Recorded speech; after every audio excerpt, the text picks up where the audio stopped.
I have to use my grandma yelling voice. Good evening, everyone. It's December 1st. Welcome to the regular meeting of the Calimesa City Council meeting. It's such a pleasure to see all these faces. Some I haven't seen in years. Oh my gosh, makes my heart warm. But welcome to our meeting tonight. I'll call the meeting to order at 6 p.m. and we'll do roll call, please, Darlene. Sorry. Councilmember Cundiff. Here. Councilmember Garcia. Here. Councilmember Manley. Here. Mayor Pro Tem Cervantes. Here. Mayor Molina. Here, thank you. And for the record, let us show that City Manager Colbo's here, City Attorney Flower, City Clerk Gerdes, Finance Director Reed, Planning Director Lucia, Public Works Director Shakir, City Engineer Thornton, Fire Battalion Chief Mercatarian, and Sheriff Captain Northrup. If everyone will join me to celebrate our flag and country, please. Ready, begin. I pledge allegiance to the flag of the United States of America and to the republic which stands, one nation, under God, indivisible, with liberty and justice for all.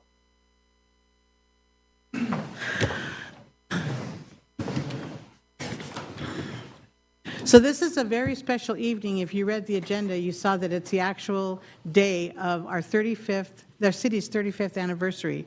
So you'll see that everyone but me, I couldn't find my T-shirt from our State of the City special T-shirts to honor that. So we're proud to be associated with Calimesa, and we're proud that you're here to join the meeting tonight.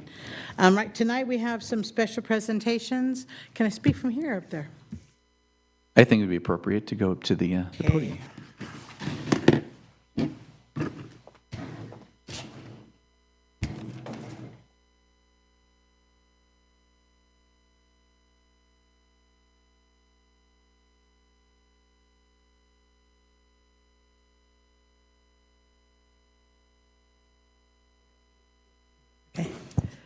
Okay, let's see how well I can read and look up at the same time. City of Calimesa Recognition Awards tonight. Good evening, everyone, and thank you for joining us on our city's birthday as we honor two extraordinary individuals whose lives shaped the character, spirit, and heart of Calimesa. Most of you here know each other. That's so great. Earlier this year, the City of Calimesa established the Community Recognition Awards program. Through this program, the city seeks to shine a light on those whose service, leadership, and commitment have made a meaningful impact on our community. These awards, established and guided by our Parks, Trails, and Community Services Commission, allow us to recognize the contributions of residents, organizations, and youth who exemplify the values we share as a city: service, enrichment, resilience, and compassion.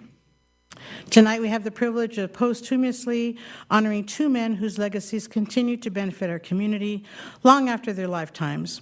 Their stories remind us that while the city is built through infrastructure and planning, its heart is shaped by the people who dedicate themselves quietly, consistently, and often without recognition to the well-being of others. It is with deep gratitude and respect that we celebrate the recipients of the Legacy of Service Award and the Community Enrichment Award. Our Legacy of Service Award goes to Walt Pyle, who I think everybody here knows him. It is my honor to present the Legacy of Service Award to Mr. Walt Pyle, posthumously, I can't say that word, posthumously, thank you, recognizing a lifetime spent uplifting, connecting, and inspiring our community. Walt Pyle's story is one defined by service. Service to youth, to families, to civic life, and to the very fabric of Calimesa and Yucaipa. Born in 1938 and raised during a transformative era in California history, Walt came to this area as a teenager. Even then, he demonstrated a passion for giving back, umpiring Pee Wee baseball games at just 15 years old. This early commitment to youth blossomed into a lifetime of public service. Over his 33-year career in recreation across the cities of Redlands, Moreno Valley, Yucaipa, and others, Walt championed programs that brought people together and created opportunities for children and families. His fingerprints are on some of the region's most beloved community traditions: Yucaipa Concerts in the Park, which he launched in 1990, Calimesa's Concerts on the Green, which he founded in 2001, The Calamasa Flower Program, The Rose, bringing beauty and civic pride to shared spaces. Dozens of free youth and family programs, from track meets and hoop shoot competitions to movie nights and community golf events.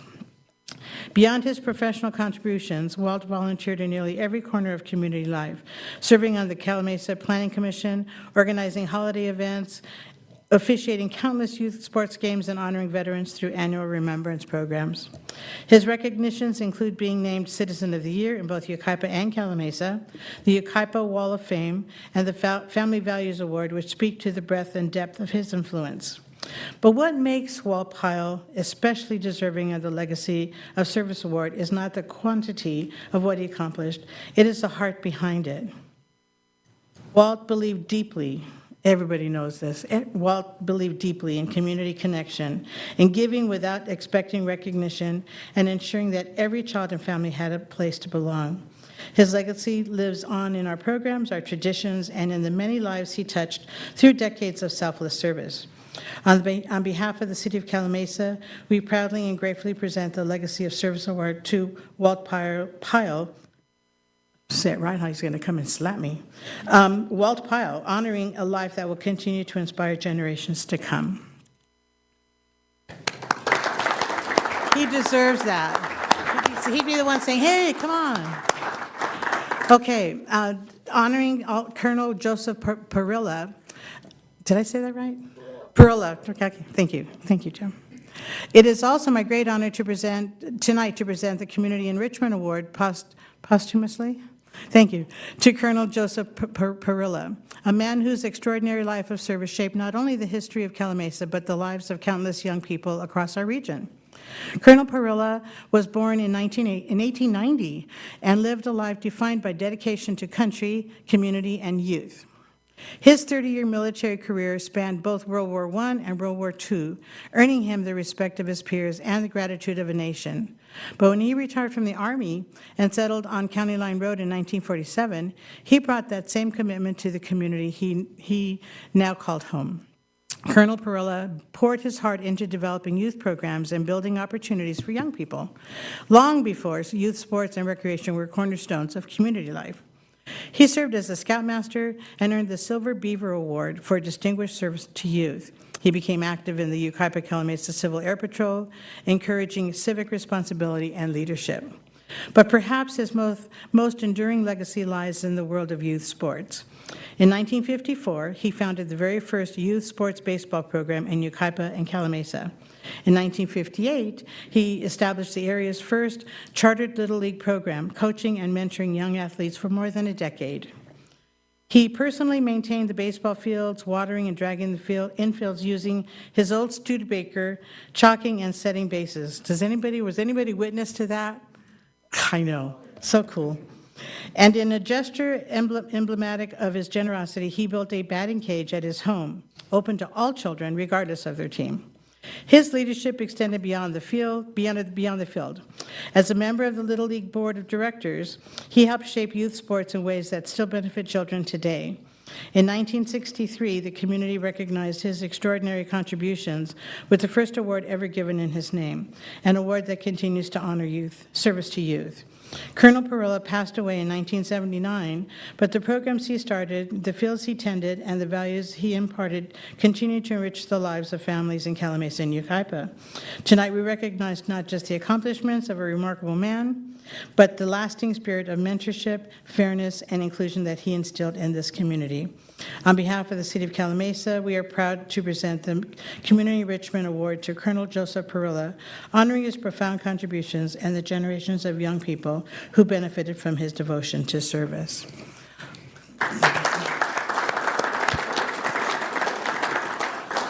Bill, did you want to take pictures at this time?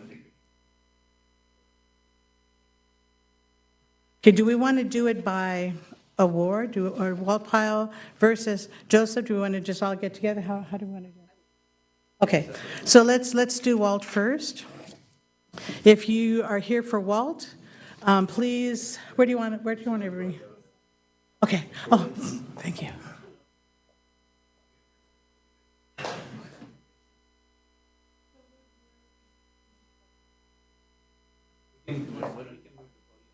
Okay.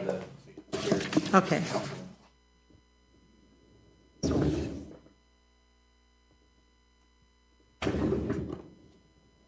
Yes. Subcommittee.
Okay, that brings us tonight to our community, our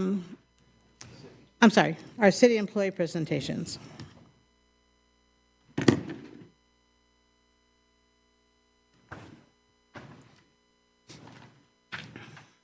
All right, good evening, Madam Mayor, members of the council.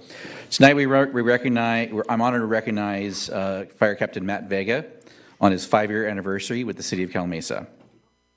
Matt joined our fire department on August 29th, 2020 as a firefighter EMT, right in the middle of some very challenging years for public safety.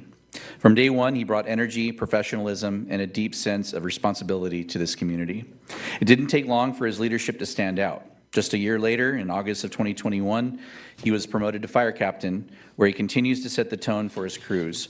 Calm under pressure, focused on training, and always putting the safety of our residents and his fellow firefighters first. Matt also serves as president of the Calimesa Professional Firefighters Association, where he plays a key role in building a strong collaborative relationship between our firefighters and the city. Captain Vega, thank you for your service, your leadership, and your commitment to the city of Calimesa. Congratulations on 5 years, and here's to many more.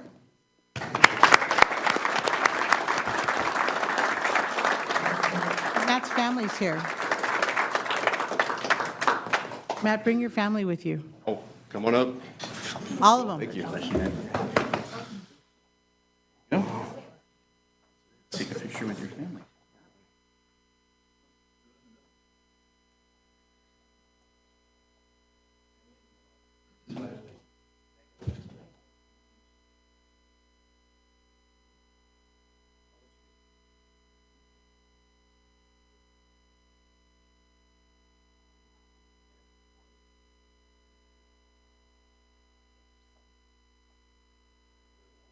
One more with the extra family.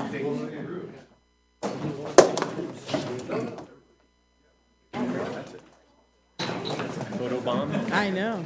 I know.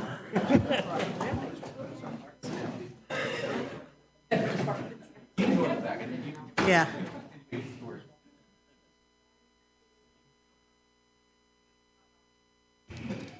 Uh-oh, call.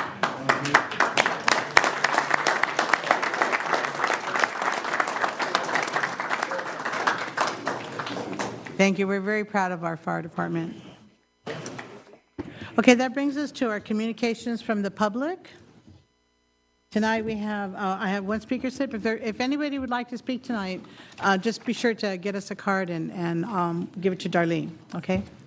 Donna Johnson?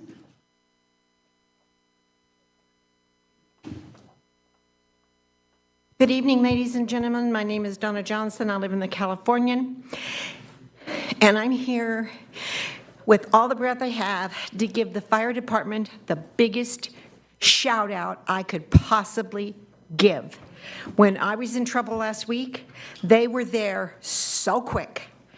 And they took such good care of me, and anything that I needed, they saw to it. They locked my door, they asked where my keys were, they made sure I had everything to go in the ambulance. They were kind and supportive. I was terrified, and they were so wonderful. I just cannot tell you how much I appreciate them. The ambulance service, however, 3 of us have had trouble with, and I am dealing with that myself. But the fire department's just wonderful. Thank you. We like to hear that. Thank you so much. Okay. Yeah.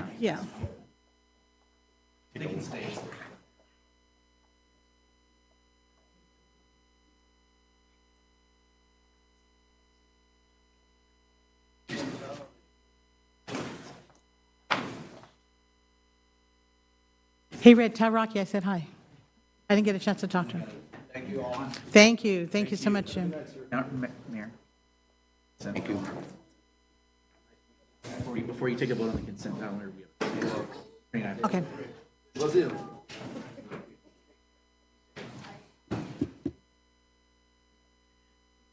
Okay, we can all squeeze in if you like, so you don't have to spread out. It makes us feel like there's more people here, right? Okay, so now we're at the part of our agenda, with the approval of the agenda, consent calendar, and waiver of full readings of ordinances. Before we take a motion on that, does anyone want to pull anything from the consent calendar? I would just like to make, if there's nobody that would like to pull anything, I just wanted to make a note for the record on item number 9. There was an inadvertent error on one of the exhibits, and so at the dais is a hot file memo describing that that change. It was just, I picked up an old range for one of the positions, and so this is the updated one. So when you vote to consider this item, it'll be the corrected item. Okay. So, and then the attorney has a comment on item number 4. Yeah, item number 4 is second reading by title only, an adoption of ordinance number 418, an ordinance of the City of Calamasa adopting zone text amendment number 25-02, amending chapter 18.130 of the Calamasa Municipal Code to establish an inclusionary housing in lieu fee as an alternative means of compliance with the Calamasa Inclusionary Housing Ordinance, and finding that zone text amendment 25-02 is exempt from the California Environmental Quality Act pursuant to CEQA guidelines section 15601B3. Thank you. Okay, so that would mean items 1 through 3, items 5 through 8 are regular items. Item 9 is as corrected. Whoever makes the motion. So moved. Thank you. Second. Jeff, was that you? Thank you. Anyone opposed? No? I'll approve. That's 5-0. Thank you very much. Okay, that takes us now to Sheriff Captain Northrup's report.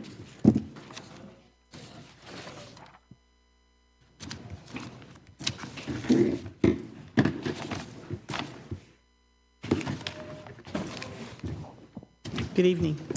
Good evening, Mayor, Council. Obviously, we'll go over the Part 1 crimes due to this being the first of the month, or near the first of the month. These are going to be not full stats for the month of November, but partial stats and obviously subject to change. So for November, there were 2 aggravated assaults, 2 burglaries, 1 auto theft, and 11 larceny thefts. There were a total of 424 incidents for the month. A few notable incidents. On November 20th, the Calamasa deputy responded to a theft in progress at a business in the 1100 block of Calamasa Boulevard. The deputy located the suspect vehicle leaving the area, conducted a traffic stop, and ultimately arrested the individual for the theft as well as some felony warrants. And then on November 16th, the Calamasa deputy responded to a single vehicle non-injury traffic collision at Roberts Road and Cherry Valley Boulevard. That driver was arrested for suspicion of driving while under the influence of alcohol. And then on November 23rd, the Calumet deputy responded to the 1,000 block of Cherry Valley Boulevard, referenced a non-injury traffic collision. That driver was also arrested for driving while under the influence of alcohol. That said, it's the holiday season, right? We do see an increase in DUIs, DUI-related crashes. So we just want to remind everybody, you know, designate a driver, use Uber, Lyft, some sort of ride application to get home safely. With that, I'm happy to announce that the Office of Traffic Safety, OTS, awarded the city approximately $18,000 in grant money to pay for general traffic enforcement, to include DUI, saturation patrols, and distracted driver enforcement. The OTS National Winter DUI Mobilization is a program that increases DUI patrols. The program will be running from December 12th through January 1st, so we'll have some extra DUI cars out trying to identify those that are impaired, and hopefully we can prevent more crashes and make sure everybody gets home safe. Any questions? Thank you for your report. Any questions? Good job as always. Thank you. Thank you. Okay, we'll call up Battalion Chief Mercatarian for the fire chief report.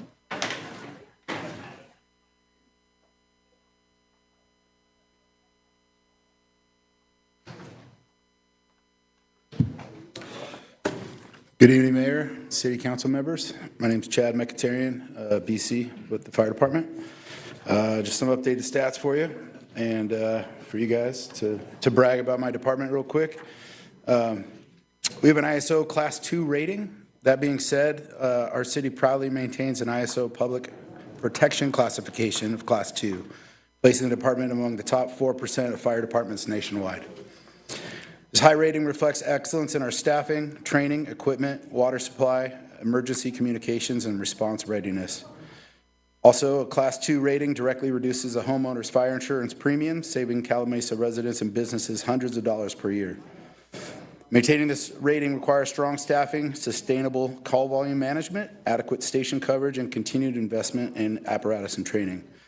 As the call volume rises and the city expands geographically, additional resources will be critical to preserving this Class 2 standing. At 2025 thus far, our emergency response activity is, we have a 20.62 increase in total calls over the previous year from 2024. We're at 1,661 medical aid responses, continuing a trend where EMS makes up the majority of the emergency incidences. Incidents. We're at 93 public assist calls, 48 related responses. Shows 620 mutual aid responses given to our surrounding areas, and 62 received into the city of Calumet. As you guys know, with our response times remains under 7 minutes, despite the rising call volume and long distance coverage within the city's 14.8 miles. So these metrics show strong performance during a year of significant operational pressure. With a growing city is a growing demand. So those are the updated stats I have so far. A little toot on my own horn for my guys with the increased call volume and handling that, obviously with your guys' support. So thank you guys. We'd like to toot as well. All right. Okay, that brings us to our business item tonight, item number 10, approval of purchase and sale agreement for the former Bank of America building located at 1055 Calumet Boulevard. Thank you, Madam Mayor, members of the council. It is my honor and privilege to talk about this item, this historic item for our city. So the proposed purchase and sale agreement for the property at 1055 Calumet Boulevard, also known as the former Bank of America building. As detailed in the written staff report, this transaction reflects a rare opportunity to meet a long-standing city need in a fiscally responsible way.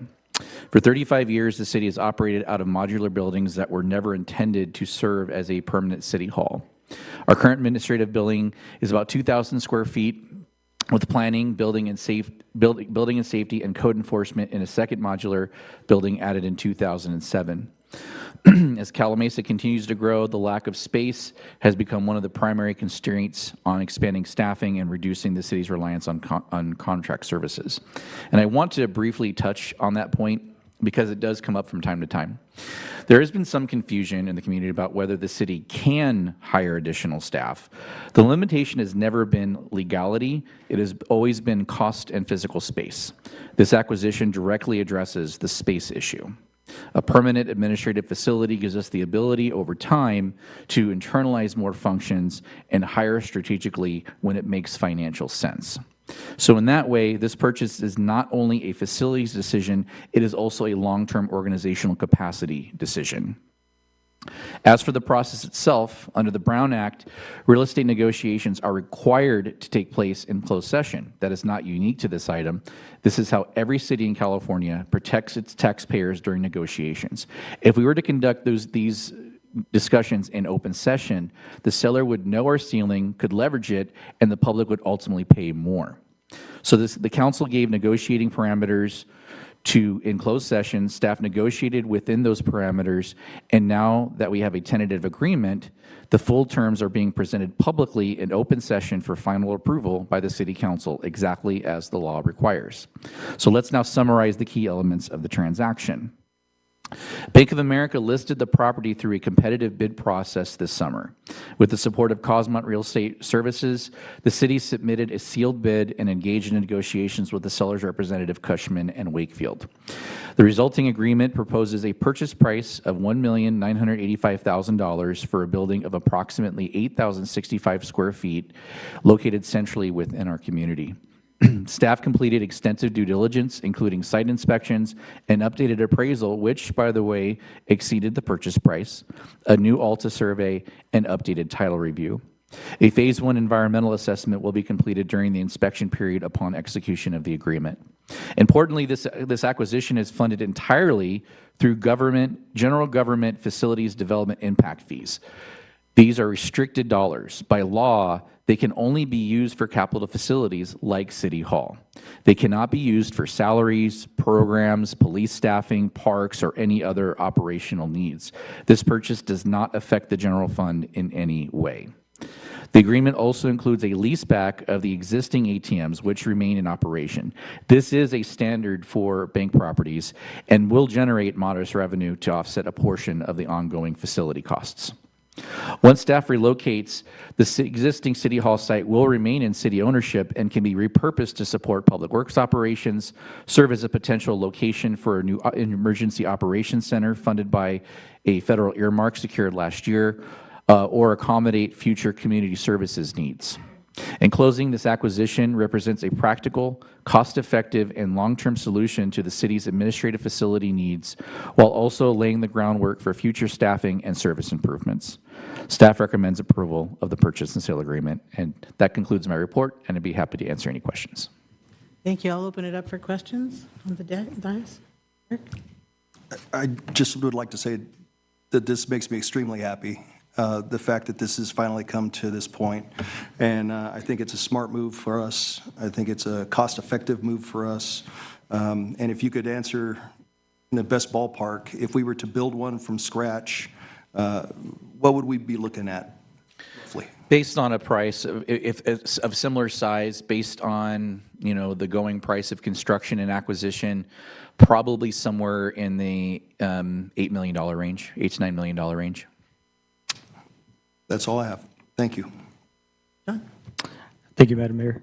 I think the presentation covered it well, but I just kind of wanted to highlight, I think, for really the community's benefit, just our thought process, because this is a big deal for us. It's a big purchase, but what I was looking at as we've the council talked about this in closed session many times, but one, we're already before we even got here many years ago, we're already looking for a new location for City Hall. So this is not a new topic. It's just how can we do that feasibly? And in the past, we're looking at through development, which was what was kind of planned, and we've seen some of the difficulties with that if those development agreements fall through, which is our current situation. And also these funds are tied to those government facility development, these impact fees. So like Will was saying, those can't be used for anything else. This is the reason these funds are there, and we can't use them for other types of other things we might want to do around the city.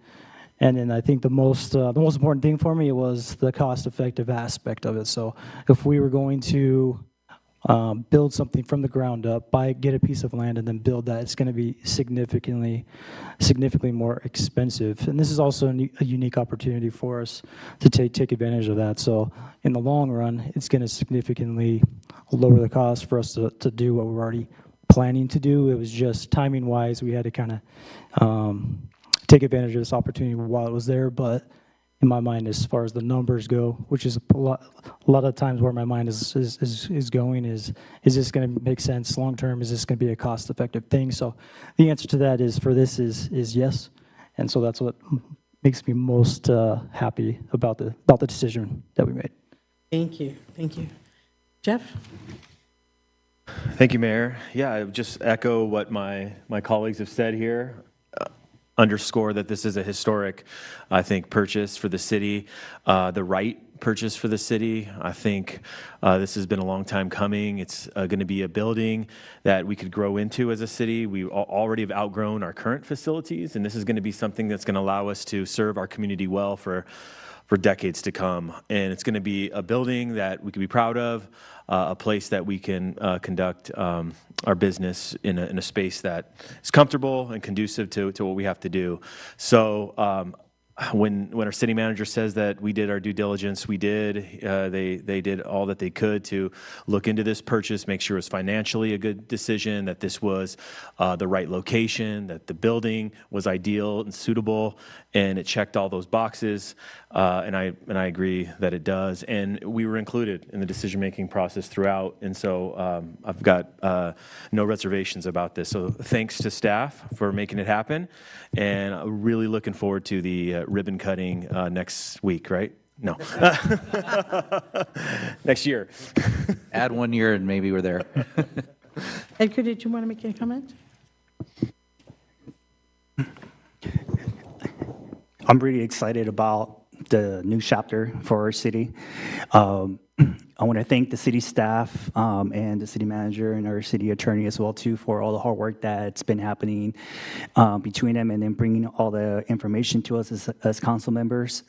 And it wasn't easy. There was a lot of tough questions to ask because this is the tax dollars of our community, and based off of all the information, all the data that was provided to us, we made a decision to move forward with it, and it was just good timing. It was good timing when Bank of America went up to the real estate market. I know development has been a situation that they come in and it hasn't followed through, so this is a good opportunity that the city hall will be in downtown, closer to our main city.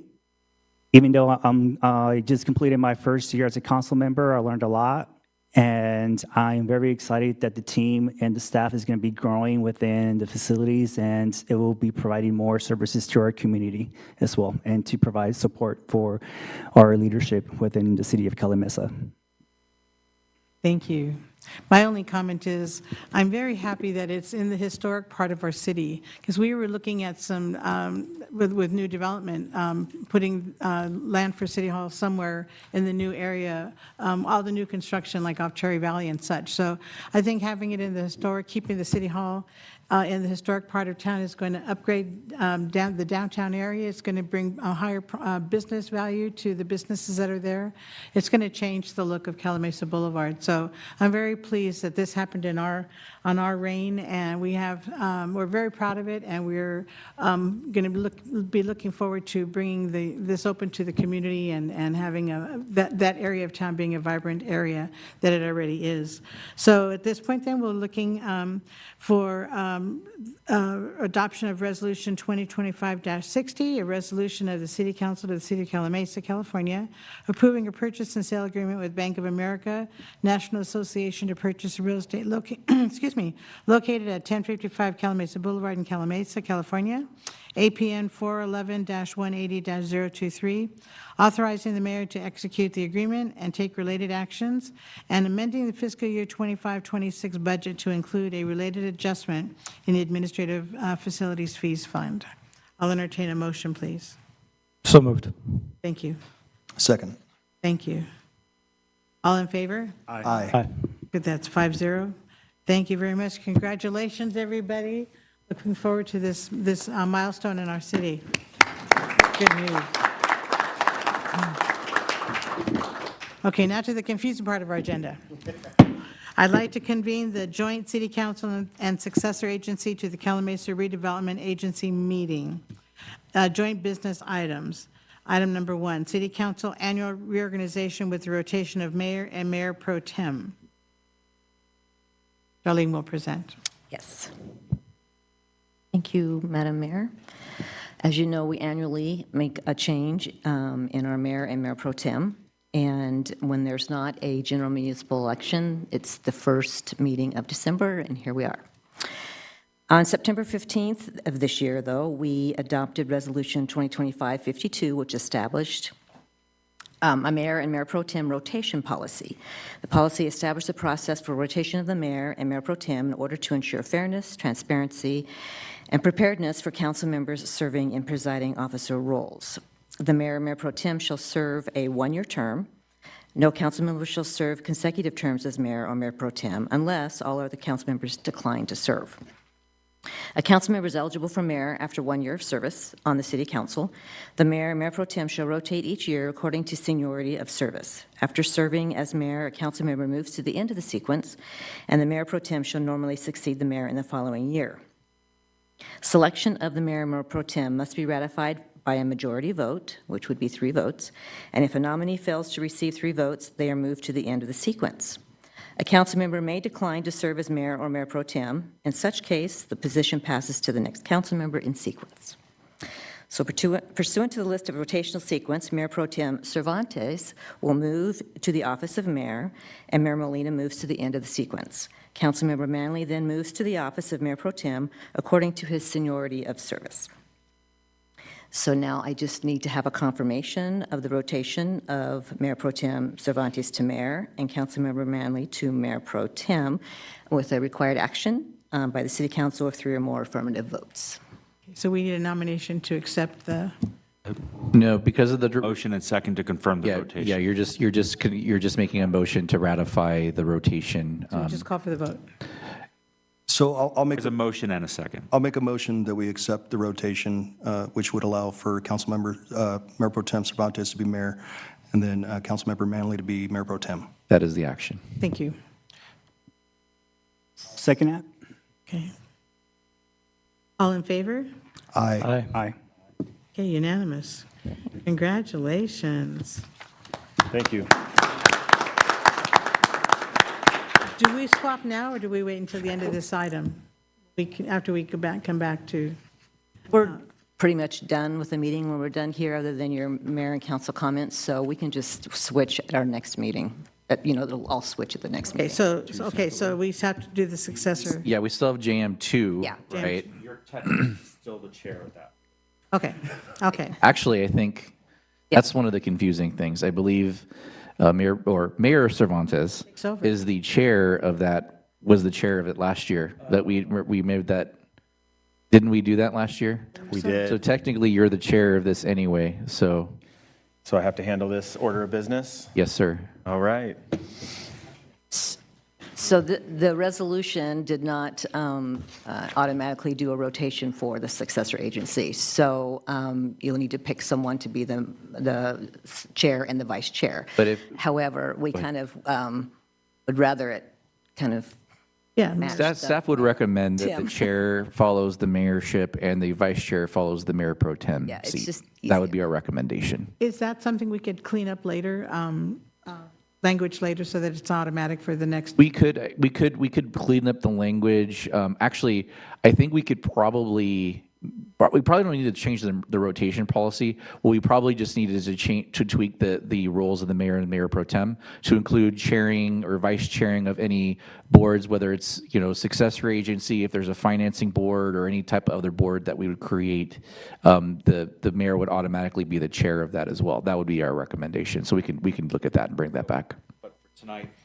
But for tonight, we still have to take the formal action. Okay. And so the recommendation is that the Board of Directors of the successor agency to the Calumet Redevelopment Agency choose one of its members as chairperson and another of its members as vice chairperson.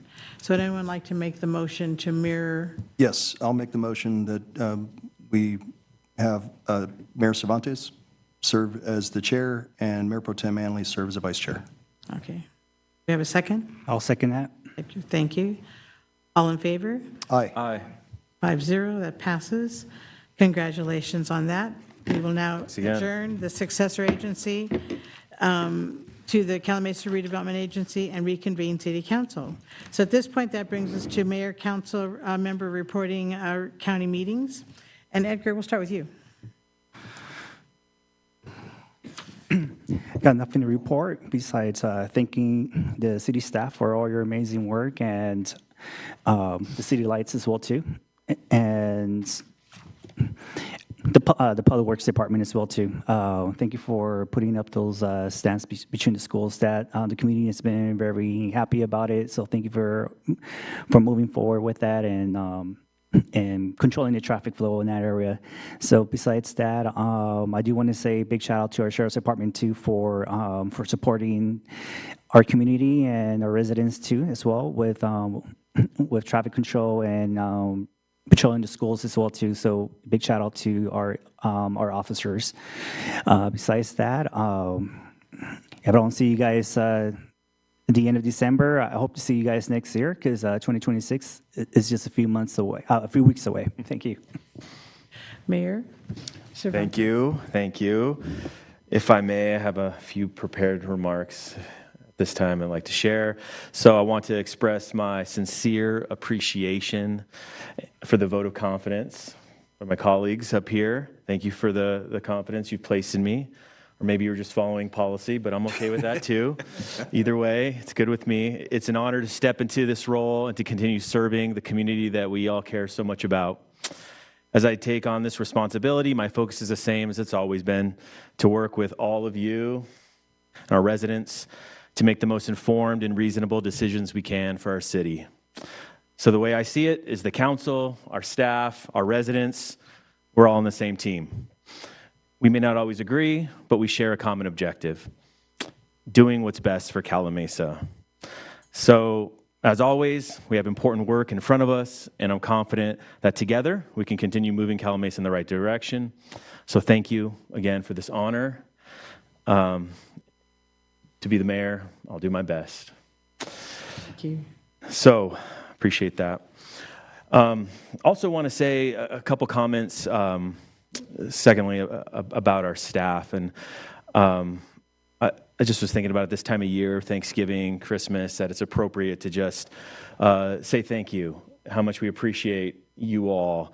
I believe each and every person on the staff is a person of high character, first of all, and a strong work ethic. And I'm not just being naive. I know this to be the case because I know many of them personally, but also they wouldn't be working here if they weren't people of high, character and work ethic. So I know that to be the case from all of our staff.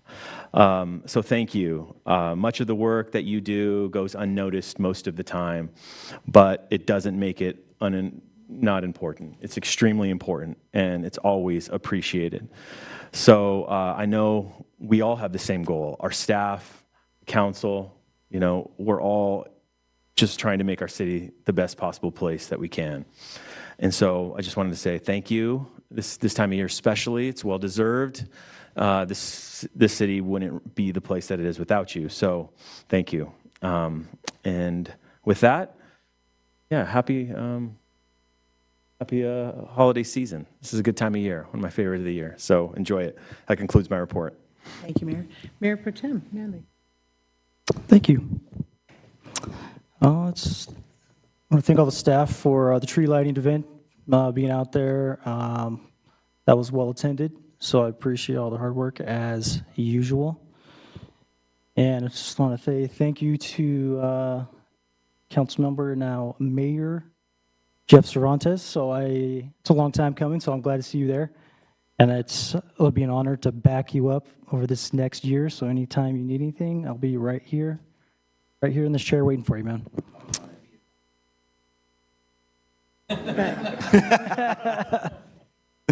And happy birthday, Calamasa. That's all I have. Thank you.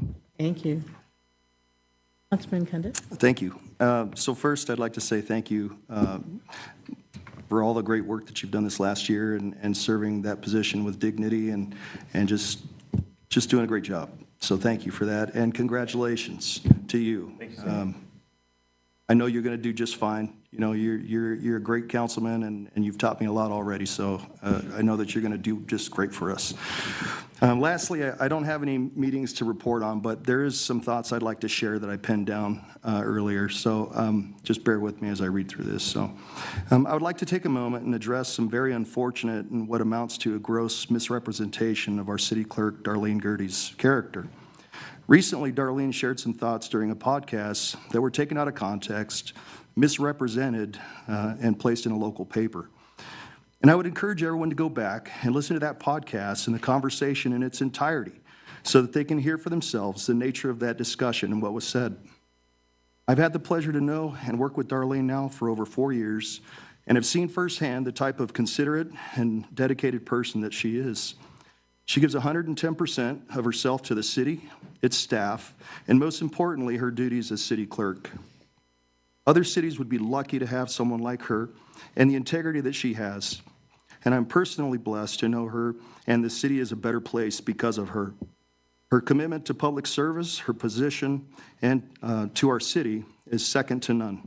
And I would like to thank you personally, Darlene, for all your hard work and what you do for the city and the amount of extra time that you donate and give to us. Thank you. And that's all I have. Thank you very much.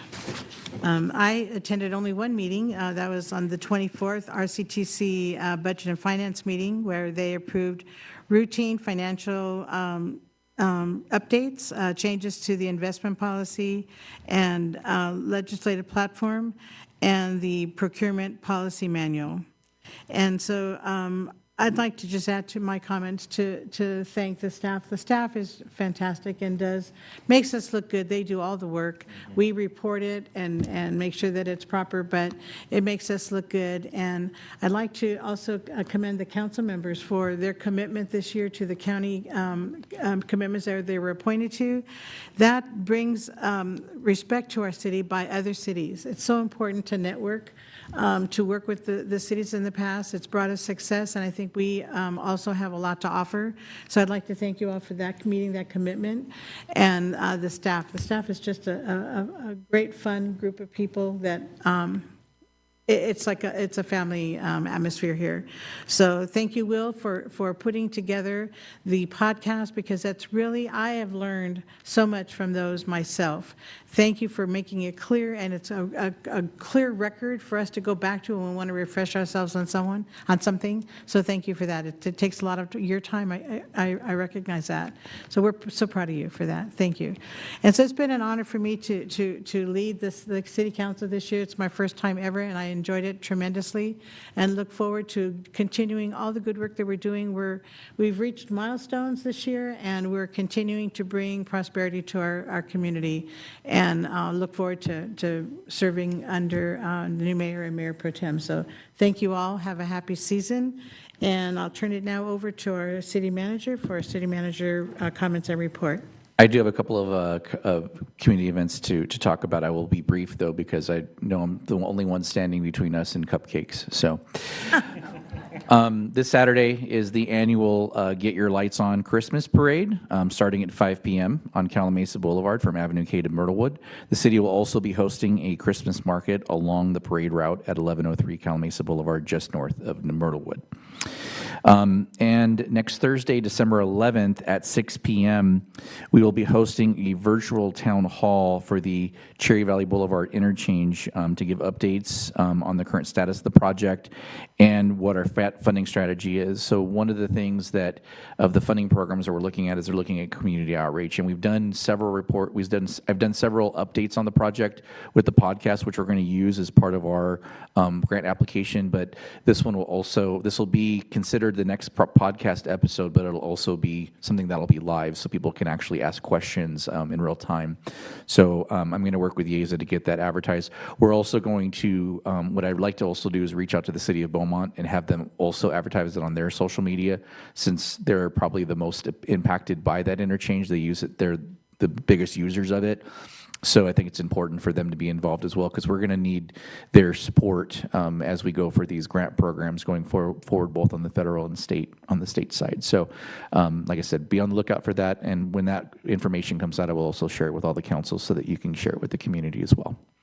And that will conclude my report. And I'd like to just say, I'd like to echo the council. Thank you to the staff. You guys are amazing. You're rock stars, and I love working with all of you. You make showing up for work every day just amazingly rewarding and fun. And because this, being a city manager, and I think you've seen it, we've seen it in other cities, being a city manager is not an easy job.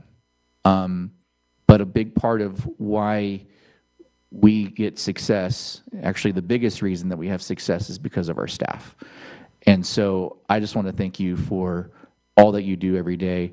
And I also want to thank the council for your continuing and unwavering support. That is also critical for organizational success, because I've seen city councils that work well together, and it makes the organization successful and the community successful. And I've also seen where bad council relationships and challenging council relationships also be detrimental to staff and to the community. So every single one of you, I thank you for the work that you do for the community and the support that you give us to allow us to serve the community the best that we can. So thank you. Thank you. I neglected one person in my comments, and that is, I'd like to thank our attorney, Mr. Flower, because he makes sure that we do things on the up and up. We're transparent. He keeps us on the straight and narrow, and we thank you for that. If he doesn't speak, we're doing good. So he provides wonderful direction, and we appreciate Generally speaking, if the city attorney is talking too much, the meeting is going in the wrong direction. Well, just wanted to say that. So we appreciate you. Okay, so I'd like to also thank Angelina for coming and doing our meetings for us. It's nice to see you when we see you. And we'll adjourn tonight's meeting at 6:52 for refreshments, so please join us. Thank you very much.